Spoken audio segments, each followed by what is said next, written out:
Hi everyone, welcome back to another tutorial video. Today we're going to be building an Accurail kit. I figured that we should do one of these just for the beginners out there, show you how easy it is that you can do this yourself, and it's a great affordable way to get some decent looking models in your model railroad. Plus they're good test beds. I don't feel so bad about weathering one of these and maybe messing up versus some $40 or $50 model. So the one we're building today is a 2-bay ACF cement hopper. So here's your instructions with a guided picture, and unlike model kits that you build that have pictures with them, this is pretty much your only picture that you get. You have to read the words and what's going on. So we're going to set that over here to the side. A few other things that you need. Highly recommend you get something like this. This is a liquid plastic glue. It does a really good job. I really like Plastruct. And if you have really thin parts, Mr. Cement S right there is a good one, or the Tamiya version. Let's take a look at this kit next. Okay, so in your box, I have my little helper here helping me that you can't see, but you can probably hear. In your box, this is what it looks like. If you take your paper out, there's the car body,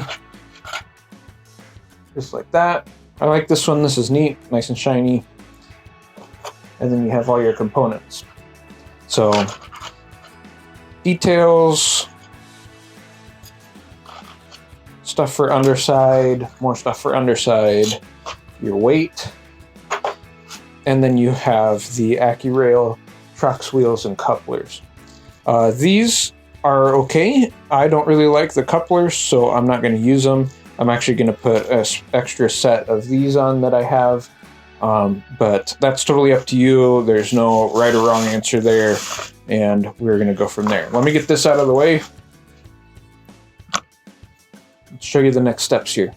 A couple other tools that I recommend you get.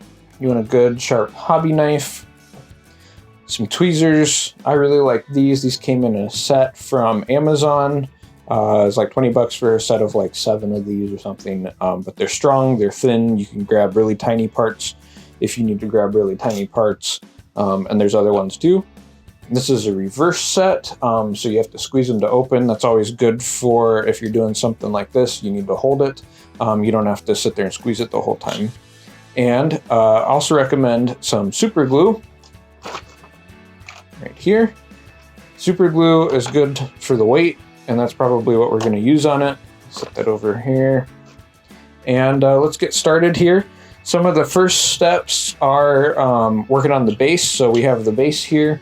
Notice positions and holes. You have a larger square, more of a rectangle one on each of these. You also have this little half moon one right here.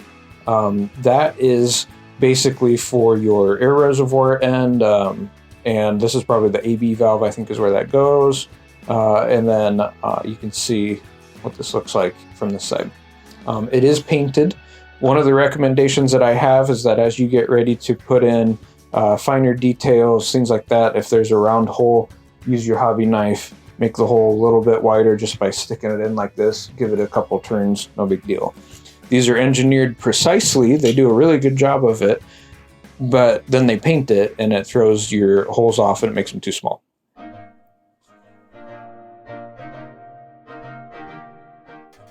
All right, so time to start in on our parts. One of the first steps here is we got to work on the bottom hoppers. What I recommend doing is taking your hobby knife, and let me zoom in a little bit more for you guys so you can see this. You're going to place it flat edge along what you want and just push down. You get a nice cut that way, and then see there's just that little bit of scrap. You can gently trim that like this, or you can use a file, even a nail file like this. These are actually hobby ones to take. Oops, sorry about that. To take that. Okay, got our parts cut out. One thing to note is that these always have this little piece on the middle right here. Recommend cutting those out too. It's easier if you set it like that. Place it on the use the edge of your knife flat like this, push against it, you'll get a nice even cut. I want to show you really quick too how this file works, and you can kind of see like there's a little bit of a bump here, and you just run it like this, not putting a whole lot of pressure on it, just a little bit. You want to go kind of back and forth in there, just like that. You have a nice smooth finish. The downside is it does take off some of the extra paint. This is on the underside, so it's not going to matter too much, but that's okay. These are the tabs that you want to line up. You see that side has bumps and the other doesn't. That goes into this section, and if you look, these have one notch out, and that's going to line up like this so that you can see where it is that you want to go, and that's how it's going to face. Those pieces that stick off are going to face in, and one of these tabs is larger than the other. Those are going to fit into the holes. I like to expand these a little bit because they've been painted. Use the knife like this just to twist it a little bit, and you'll have an easier time making that fit. Just keep in mind which is the larger and the smaller side, but both of your ends of these are going to go on pretty decently. Okay, so next, take your glue. Gonna drop your glue in here. Move the camera for you. And I just like putting a few drops of glue right across there. Make sure to get some where the holes are, and then just a little bit of extra. That way it helps. Look at the orientation of your pegs, and then push that in, give it a firm push, hold it for a couple seconds, and you're pretty much good to go on that. Next, we're gonna do it over here too. A few more drops. Same thing. Just like that. All right, now, remember these two bumps, they fit into those holes as well. So another drop of glue right across there.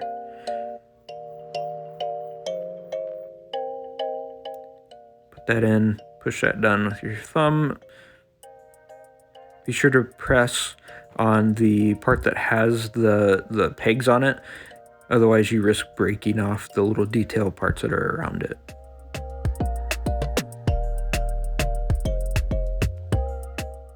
Okay, there we go. We're going to let that dry for a second. Next, we're moving on to the end pieces. These are the end pieces. Remember, there's an A end and a B end. Also, we have the walkways at the end. That one's broken, so we're going to have to figure that one out. But we'll get there. And then you also have one of those has a notch out of it that's going to fit around that brake chain. You see that notch right there? That is for this brake chain on the B end. That's where your handbrake goes. So it's worth noting that. These pegs actually stick in. We'll show that when we get to that step, but they actually stick into the end of the car body. So same thing, we're going to cut the ends off. This time I'm holding the knife up and down a little bit more and just rocking it in there to cut those.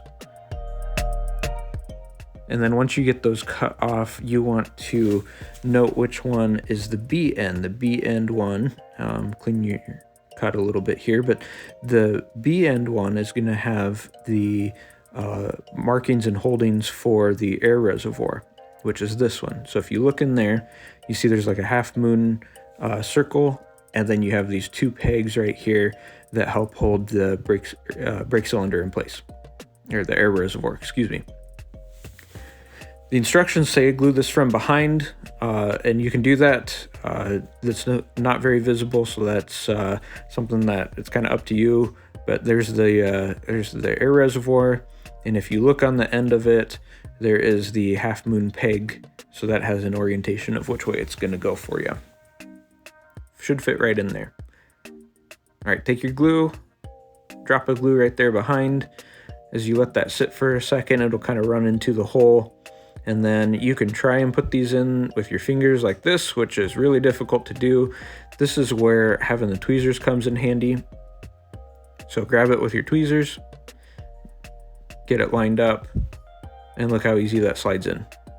Just like that. Give it a little push. Make sure that the glue looks okay. Feel free to add a little bit more if you need to. And that's pretty much it.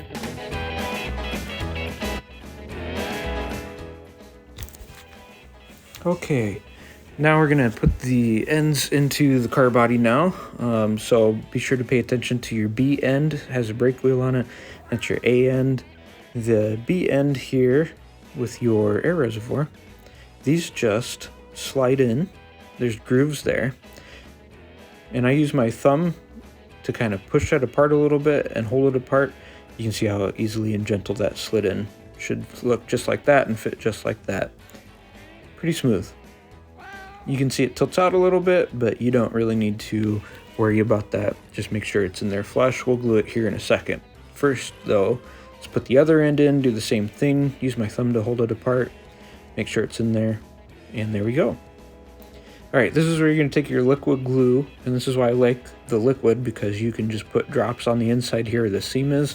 It'll run into the seams, and it will help hold that end together into the car body, give it some strength and rigidity. So put some drops in here, each side, low and high. Flip to the other end, do it there. Oops, I dropped some, it's okay. And then, when you're done with that, just give it one more squeeze here. I'll do that in just a second. One more squeeze to make sure that everything is in there properly and lined up with where it should be. Looks okay to me. There's the quick squeeze. Yep, that's in there in the grooves. We're good to go. And there's your B end and your A end. Verify that that's right quick before your glue dries. Moving on to the base, we're going to go back to the bottom of the car here. We're going to glue the AB valve on. In the instructions, this particular car body only has a AB valve. It doesn't have a brake cylinder because they're integrated into the trucks.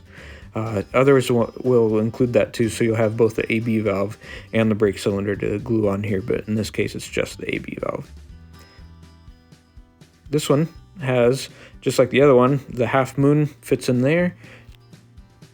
So same thing again, put a drop of glue in and we'll put that in. So here's the car body. Drop of glue right there. This one you don't necessarily need tweezers for, but make sure your half moon peg lines up. Slide it right in, just like that. Looks pretty good. The instructions say you can, when the glue dries, shave that off and make it flush, but you're really not going to see it, and you're going to take off more paint doing that. Now see how this is a little warped and has a little warp to it? We're going to fix that when we put the weight in, and that's going to be the next step. So now with the weight, grab your super glue, and this is where I like super glue gel. The weights that they give you have one side that's a little more finished and smooth and another that isn't, so just kind of look and feel which one is a little bit thinner. You also want to make sure it's flat. It will bend a little, but don't bend it too much, just in case it happens to be warped. Take your super glue, we're going to put it in here. Put a drop here and here. You usually do like a circle or oval right here, and then 2 more drops here and here. And your weight is going to sit in here. Let me cap the super glue, don't forget to do that. Weight's going to sit in here between these notches right here, and then in between those 2 grooves, because that's where the ends of the car body that you just glued in are going to go. So should go in there just like that. Slide it around a little bit so that you have about the same clearance, making sure that it's not going to stop you from putting that base on, and just set it there. We'll let it dry for a second, and we'll get ready to put the car body on, and then also be sure to put the B end on where the AB valve is. Alright, so a few more details before we get there. On the B end, we're going to put on the handbrake chain and lever. So we're going to cut that out right here, nice and gentle. These are tiny parts. This is where having your tweezers comes in handy, because you can see just how tiny that is. Because we haven't put the walkways on the end of the car yet too, we can stand this up when we need it. You're going to want to put glue in this notch, and right there, that's where the chain is going to touch the bottom of the brake or manual brake wheel. So a couple drops of glue just like that. You can set your car just like this on its end. You're gonna grab brake chain, excuse me. And I accidentally broke the brake chain off. I'll grab it here in just a second. And then that raised notch fits right into that notch that's right there. And you're just gonna wanna hold it for a couple seconds until that glue starts to grab. There we go, sorry. Had to use my thumb to help hold that for a second. There you go. Okay, let me grab the piece I broke. We'll glue it in there, and it's okay. Stuff like that happens. Okay, so now, since that broke, we're just gonna put glue right here where it attaches and add a little bit back to the other spot where it's supposed to normally go. Use your tweezers. We're gonna put this in. Make sure that your chain end is up higher. Or sorry, the other way around. Your chain end is down lower, and you have just the straight piece up higher. There you go. Let that sit there. We'll let that glue a little bit, and that'll be good to go. Okay, so I actually moved the bottom of this over and down a little bit so that it should be more or less flush right here at the front. That was my bad, I told you wrong. And then you can see that brake chain lines up a little bit better with where it should go. This is a good time to break out the thin cement. And you're just gonna put a drop right on there, just like that. And then just as before, we'll let that dry. Make sure that that lines up okay. Good enough. All right. Next up, along with the end details, are these walkways. And so the walkways actually include a little bit of a notch, and it's hard to see, but there is this piece that sticks up that pushes against the train car, but there's actually a little bit of a peg that comes off of that goes into the car body. So that's where we're going to make our cuts at. So like that, and unfortunately this is the broken one, so the broken one is going to have to be in 3 pieces, or 2 pieces. Now for the non-broken one, just like that. All right, this is where your tweezers are going to come in handy again. So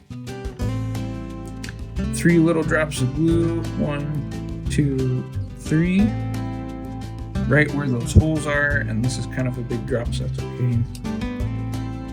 While we set that there, this is the notched one. Take that with your tweezers, like this. That notch goes around the brake chain and in like that. Make sure it pushes in. There you go. Do the same on the other end. So 3 drops of glue, 1, 2, and 3. Just like that. And then in this one, because it's broken, have it picked up here in my other hand. These 2 go on the right side. Fit it in like that. And this last one, rest it on my finger, use the tweezers, goes in like that. Because of that being broken, we might play into that a little bit. Leave it kind of bent down like that to give it some character. And then if we decide to weather this, that'd be a good spot for some rust effects. Also, because of it being broken, I'm going to take some glue and we're going to put some glue up here and a little bit extra underneath just to help hold that in place. Because of having those walkways on the end, now we're done with resting this on the end and having it sit upright. So we're going to set it over the car body.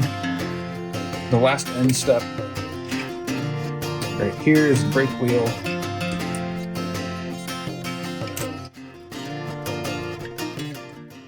same thing with your brake wheel. Take and shave off the little bump from where it was attached. And then, just like before, another dot of glue.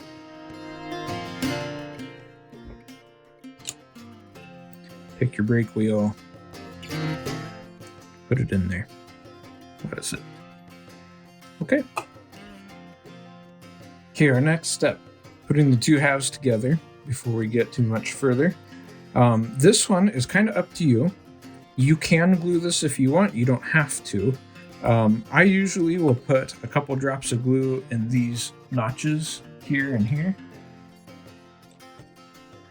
just to help kind of hold the car body together. But you don't have to if you don't want to. Not to mention you're going to be having screws that are going to kind of help with that, and these all snap in to the car body.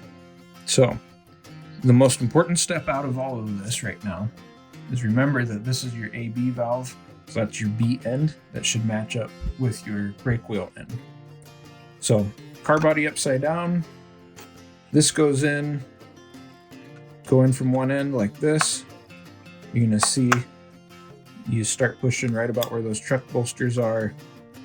Should fit in nice and snug just like that. There's little notches right here that fit over the edge. Giving it a little shake, you're good to go. And that takes care of your end. One thing to note is that because I broke that valve earlier, or the brake chain, is that came off. So since we're here, we're just gonna go ahead and re-glue it. Drop a glue. Take this again, just like that. Right up in like that to the car body.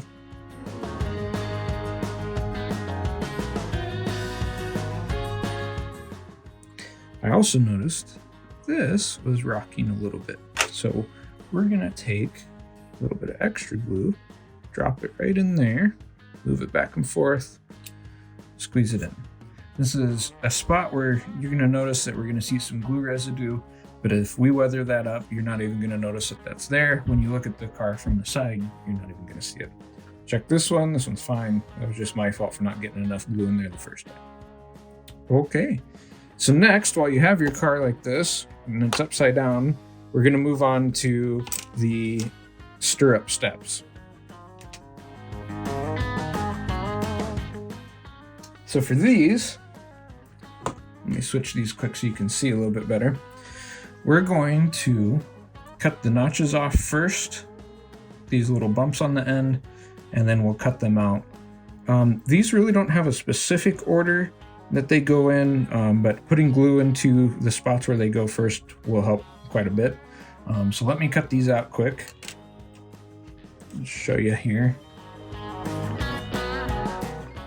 Same thing as before, rest your knife against the edge, go in nice and gentle.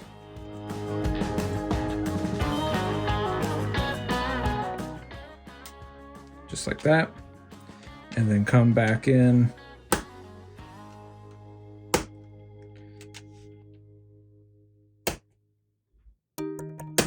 There you go. If you have a trash, this piece is now trash. There's nothing left on it. Okay, take a look at these, make sure they look okay. And I'd say we're good to go. I'm gonna cut off a couple pieces of scrap I see on these. There. Also, this mat is one that you can cut into, so it helps when you're doing models and stuff like that. It's technically called a self-healing one. It's just basically rubber that kind of closes itself up. They're cheap. I highly recommend that you get one of those too. They have them in different sizes. Okay, now that we have that going, we're gonna take our glue and see there's these notches in the corners right here. Take our glue, drop a glue. Also make sure that you get the glue kind of up. There's like a groove right there. And then I always grab the stirrup like this, kind of get it generally there, and then slide it around a little bit. And this is kind of a tricky step because of this being a tight fit. There you go. Just like that. These do have a front and a back side. And basically the outside looks nicer and the back side is just like a little more flat. So that's how you kind of can tell the difference. One of the things that I do to help with this is that I will start it like this, get it generally in its spot, kind of move it around a little bit as I need. My fingers are in the way. Oops, I dropped it. That's what I say, these are tricky. But get it right where I kind of need it.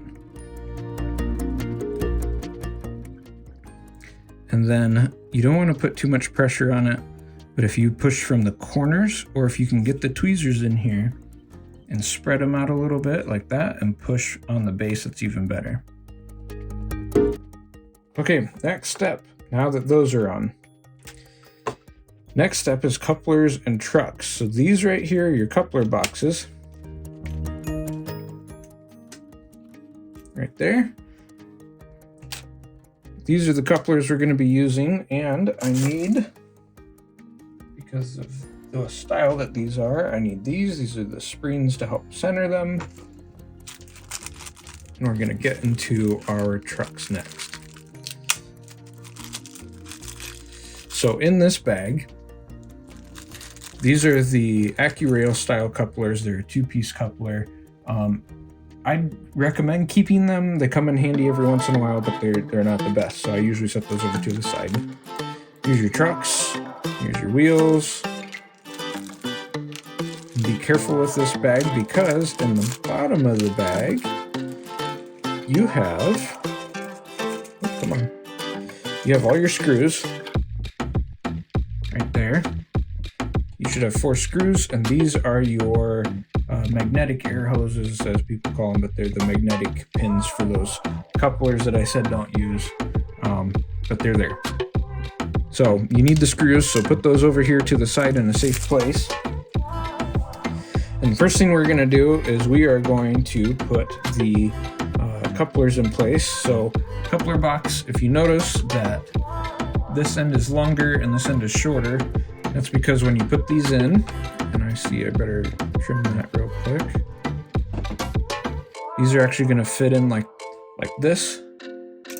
Oops, sorry. So that the longer side is facing out. My bad, they keep popping off right there because they need the screw. So the longer side is facing out, which means that the other thing to get right is when you slide your initial rider or self-center in, remember which way your couplers go. And so this should go like this, so that when it's on the car, it's a right hand grip. You always want your coupler to be a right hand. If you were to stick your right hand out like this, you should hook up to the other coupler. So it's the same.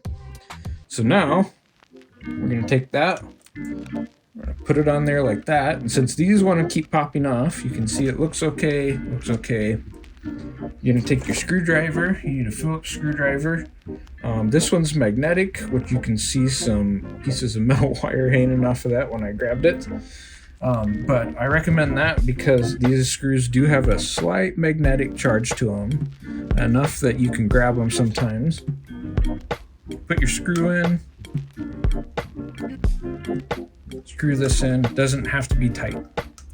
You want it to just be like that so that this freely moves. Okay?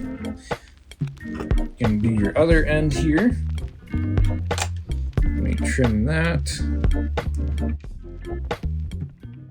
Gonna grab this one. I'm gonna put that metal piece in there that should fit down and around that pin. If it doesn't, or if it's struggling, use your tweezers, get in there, push down like that. No big deal.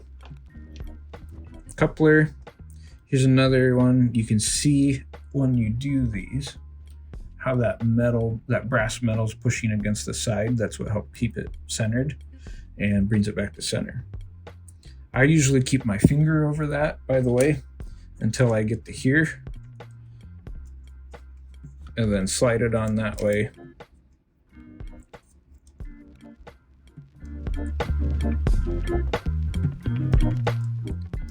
There we you go. That feels a little odd right there. There we go.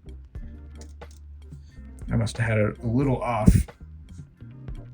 Using my thumb to apply pressure to hold that on so it doesn't pop off. Screw goes in. Just like that. And there we go. 2 coupler boxes. One other thing to check when you get those coupler boxes done, make sure that it's flat and even with the bolster. If not, you might need to put a little extra pressure on and tighten that screw more. I forgot to mention that just a second ago, but it's worth noting, making sure that those are flat with each other. It's done. Okay, next step, we have wheels.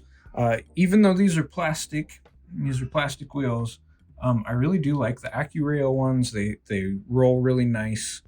This is a good step where if you want to put in metal wheels, I recommend it. Or if you need to use the truck turner, it's in one of the other videos I have. This is a good step to do it as well. But same thing as in that video. Place one in the pocket right there.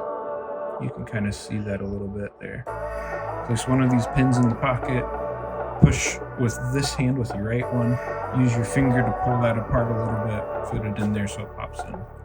And just go ahead and set it there. They go onto these pins. Go ahead and set it there. Grab your next one. Of course, I dropped the wheel. I knew that was rolling. I should have grabbed it. That's okay. Same thing, goes in. Make sure both roll okay. Set it on there. Now you're going to take your screws, move this so that you guys can see this a little bit better. My apologies, it's kind of blurry. There we go. You're going to go in, straight down. You don't want these too tight or your trucks won't move. So that's pretty decent. You want to make sure there's left and right wobble rocking right there, that they turn okay. Move on to the next one. Hear my helper in the background is approving of these steps. There we go, just like that. We're not quite done yet if you notice something's missing. The last step are the roof hatches. Now, if you notice, these all have one flat side because the roof hatches on the top also have one flat side. One thing I recommend is, this is one of the injection mold spots. Just kind of get in there, trim it down a little bit gently. You don't need to do much, but it's not a bad idea to do that. Cutting these off is the biggest pain on these Accurail kits and probably my only complaint. So start like normal, where you cut from the edge. I'll just do one for now. But if you see, there's still this notch underneath. So what you're gonna do is you can either use a filer to file that off, or I just usually get the knife up in here like this, pinch it, and slide it away. It's gonna get you pretty much down. You want that gone, just like that. Then you're gonna make note of which side is your flat side. Take your drop of glue. Just kind of fill the pocket with glue a little bit. You don't need a whole lot, but enough. Put that on, give it a little push, and there you go. I'll get these last 3 on quick, and we'll be back. Okay guys, as of right now, your car's done. Your roof hatches should more or less line up in a straight line. Doesn't have to be perfect, but they should be at least in a straight line. Everything looks okay. BN looks okay. That's what you got. This car is done and ready. Technically speaking, if you wanted, you could throw it on your rails right now and run it. I usually like letting it sit overnight and letting the glue dry, but that's up to you. You really don't have to. You can go ahead and run it. This is also a good step if you feel like weathering it. Now would be the time to start weathering it. But we're going to do a different video on that later down the road. And for right now, we're just going to probably run this car as is. But that's pretty much it. If you ever need parts, you can contact Accurail, contact your local hobby shop. And that's pretty much it for the instructions as well. And I hope you guys enjoyed that, and it helps you feel a little more confident and secure in starting with your own hobby, starting with your own kits. I'm a fan of the 2-bay hopper kits. There's more out there that they make. They make some really great grain cars. They make great box cars. One of their box cars is one of the kits that I turned into that sound car, which is an older video on this channel. And yeah, they're just great all around. Highly recommend them. They run well. They look decent when they're going by in a train. And if you watch a lot of my run by videos, you'll notice that some of those kits are Accurail kits if you look really close. Anyways, thank you guys for stopping by. Don't forget to check out my Patreon for some extra behind the scenes stuff and extra perks and benefits. Just $1 gets you full access to that, so no big deal there. But all that money helps fund the channel and fund videos and fund train cars and stuff like that. Thank you guys, appreciate it. Okay guys, I just wanted to show you quick. This is what it looks like in the train. You can see some of the other 2-bay cars behind it. Looks pretty decent mixed in with there. We'll do a run by so you can see it. And yeah, hope you guys like it.